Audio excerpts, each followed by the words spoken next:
नमस्कार। मैं फिर से हाजिर हूँ आपके अपने चैनल एस्ट्रोलॉजर इंद्रशेखर में। आज हम बात करेंगे द्वितीय भाव के बारे में। खाना नंबर 2, स्वामी ग्रह शुक्र रहेगा। पक्के घर का ग्रह जिसे हम कारक कहते हैं वह रहेगा बृहस्पति। उच्च का ग्रह इसमें चंद्र रहेगा और नीच का ग्रह इसमें कोई भी नहीं होता। सहायता देगा भाव नंबर 6। और सहायता किसे मिलेगी? सहायता मिलेगी 10वें भाव को, शरीर के अंग दाहिना नेत्र। दोस्तों, शरीर पर तिलक लगाने वाले स्थान पर द्वितीय भाव है। शेष भाव एकादश भाव माना गया है। द्वितीय भाव को धर्म का स्थान माना गया है। इस भाव को गुरु की गति कहा गया है। व्यक्ति की वृद्धावस्था से संबंधित विचार किया जाता है। द्वितीय भाव में बैठा हुआ ग्रह भाग्य का ग्रह कहा जाता है।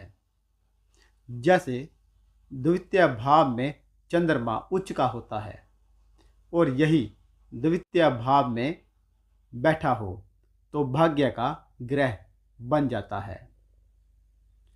व्यक्ति के कर्मों का फल दर्शाने वाला यही भाव होता है। द्वितीय भाव को फलों की नींव 9वां भाव होता है जिसे भाग्य स्थान कहते हैं। 9वें भाव को कर्मों का सागर कहा जाता है। कर्मी रूपी जल से भरी हुई हवाएं 9वें भाव रूपी सागर से चलकर द्वितीय भाव रूपी पर्वत से टकराकर कर्म रूपी जल की वर्षा कर देती है। इसी भाव में सभी कर्मों का फैसला होता है। अष्टम भाव में बैठा हुआ ग्रह अपने से पीछे की ओर भाव 2 को देखता है।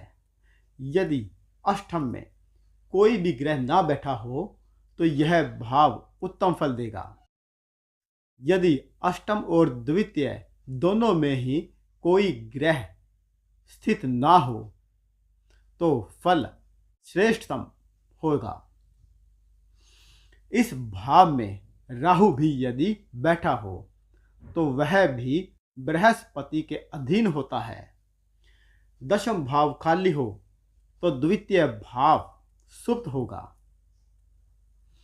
अष्टम भाव में बैठा हुआ ग्रह दूसरे भाव में बैठे हुए ग्रह को देखेगा और दूसरे भाव में बैठे हुए ग्रह छठे भाव में बैठे हुए ग्रह को देखेंगे।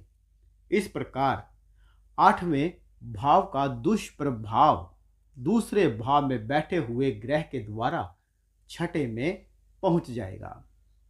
यदि अष्टम और द्वितीय में कोई भी ग्रह ना बैठा हो तो यह दुष्फल परिवर्तन नहीं होगा। यदि द्वितीय भाव का स्वामी ग्रह शुक्र और कारक ग्रह बृहस्पति दोनों ही बलहीन हों तो द्वितीय भाव पर मुसीबत आती है। तब चतुर्थ भाव इसकी सहायता करेगा। द्वितीय भाव पीड़ित होने पर चतुर्थ का बल आपको जरूर देखना चाहिए। चतुर्थ का स्वामी ग्रह चंद्रमा है और कारक भी वही है। यह ग्रह माता का प्रतिनिधित्व करता है और चंद्रमा बलवान हो तो माता के आशीर्वाद से द्वितीय भाव का उद्धार हो जाता है।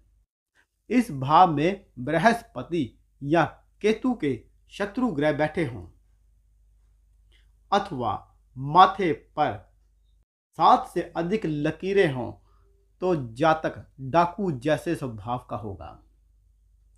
दोस्तों, वीडियो को लास्ट तक देखने के लिए आपका बहुत बहुत धन्यवाद। जल्दी मिलेंगे इसके तीसरे भाव खाना नंबर 3 की वीडियो पर।